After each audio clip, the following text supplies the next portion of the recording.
क्या सच में 12 ज्योतिर्लिंगों में एक ऐसा ज्योतिर्लिंग है जहां स्वयं समय भी रुक जाता है? क्या एक ऐसा मंदिर है जहां मृत्यु भी प्रवेश करने से डरती है? क्यों कहते हैं कि उस धाम में आज भी भगवान शिव जीवित शक्ति के रूप में विराजमान हैं? क्या वहां रात के अंधेरे में अदृश्य घंटियां बजती हैं? क्या वहां आज भी देवता आते हैं? और आखिर कौन सा है सबसे शक्तिशाली ज्योतिर्लिंग? नमस्कार दोस्तों, आप देख रहे हैं पावर ऑफ पेजेस और आज की यह कहानी आपको ले जाएगी रहस्य, भय, शक्ति और भक्ति की उस दुनिया में जहां विराजते हैं स्वयं महाकाल। लेकिन इस कहानी की शुरुआत उज्जैन से नहीं होती, बल्कि उस क्षण से होती है जब पूरी सृष्टि में केवल अंधकार था। ना धरती, ना आकाश, ना देवता, ना समय, चारों ओर केवल शून्य था। तभी उस अनंत अंधकार के बीच प्रकट हुई एक दिव्य ज्योति, इतनी प्रचंड कि उसकी रोशनी से ब्रह्मांड कांप उठा। वह ज्योति न शुरुआत थी न अंत, वह स्वयं शिव थे। कहा जाता है जब ब्रह्मा और विष्णु के बीच यह विवाद हुआ कि सबसे बड़ा कौन है, तभी अचानक उनके बीच प्रकट हुआ अग्नि का एक अनंत स्तंभ। उसका अंत दिखाई नहीं देता था।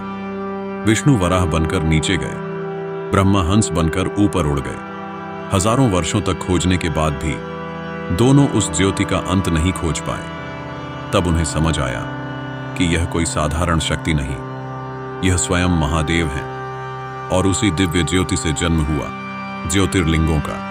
कहा जाता है जहां जहां शिव की वह दिव्य ऊर्जा प्रकट हुई, वहां ज्योतिर्लिंग स्थापित हुए।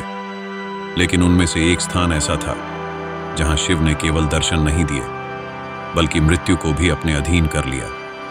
वह स्थान था अवंतिका, आज का उज्जैन।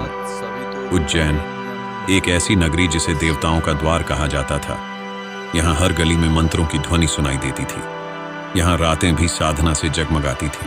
क्षिप्रा नदी के किनारे बैठे आर्षि वर्षों तक तपस्या करते, क्योंकि कहा जाता था कि उज्जैन की भूमि पर ध्यान लगाने से साधक सीधे शिव से जुड़ जाता है। लेकिन हर प्रकाश के पीछे अंधकार भी जन्म लेता है। उसी समय पाताल लोक में जन्म हुआ एक ऐसे असुर का जिसका नाम सुनकर देवता भी कांप उठते थे, दूषण। दूषण बचपन से ही क्रूर था। उसकी आंखों में केवल विनाश था, लेकिन उसे पता था कि बिना शक्ति के देवताओं को हराना असंभव है। इसलिए वह हिमालय की गुफाओं में चला गया। वर्षों तक उसने कठोर तपस्या की, इतनी कठिन तपस्या कि उसका शरीर हड्डियों में बदल गया। आखिरकार ब्रह्मा जी प्रकट हुए। उन्होंने कहा, मांगो वरदान। दूषण बोला, मुझे ऐसी शक्ति चाहिए कि कोई देवता मुझे पराजित ना कर सके।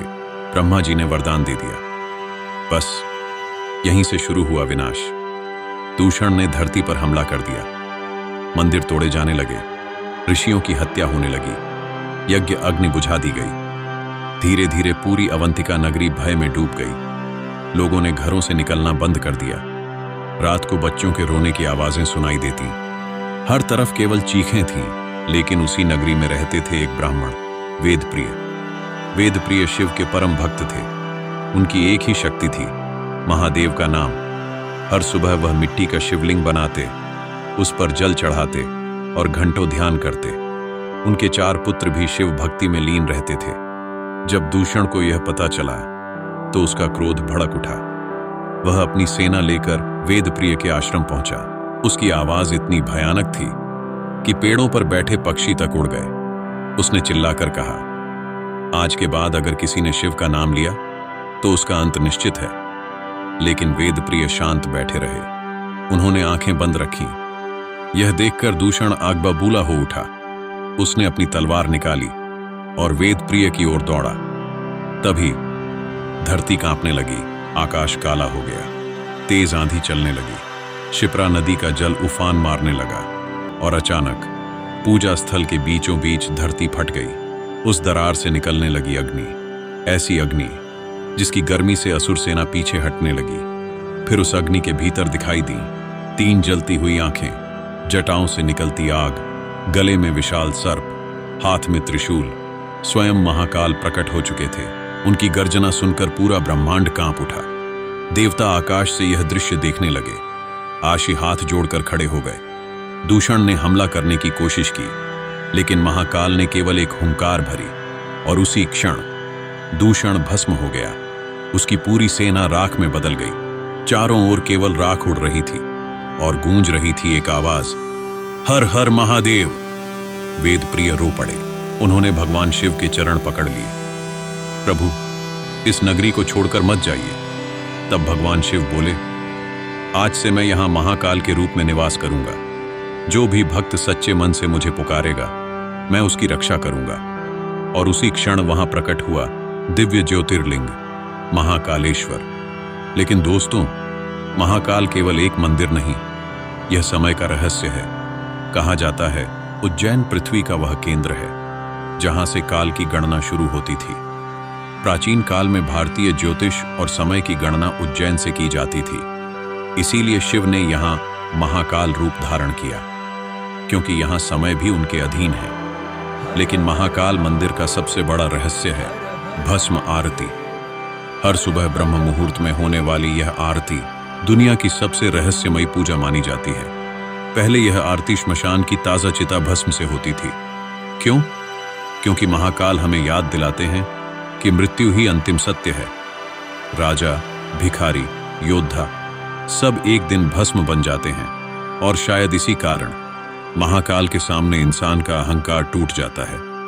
कहते हैं अगर कोई व्यक्ति सच्चे मन से महाकाल का नाम ले तो सबसे बड़ा संकट भी टल सकता है। उज्जैन में आज भी कई लोग दावा करते हैं कि उन्होंने मंदिर में अद्भुत घटनाएं देखी हैं। कुछ कहते हैं रात में मंदिर के अंदर से डमरू की आवाज आती है।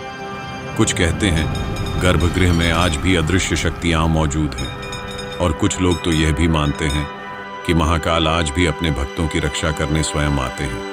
लेकिन क्या महाकाल ही सबसे शक्तिशाली ज्योतिर्लिंग है? इस प्रश्न का उत्तर इतना आसान नहीं, क्योंकि हर ज्योतिर्लिंग की अपनी अलग शक्ति है।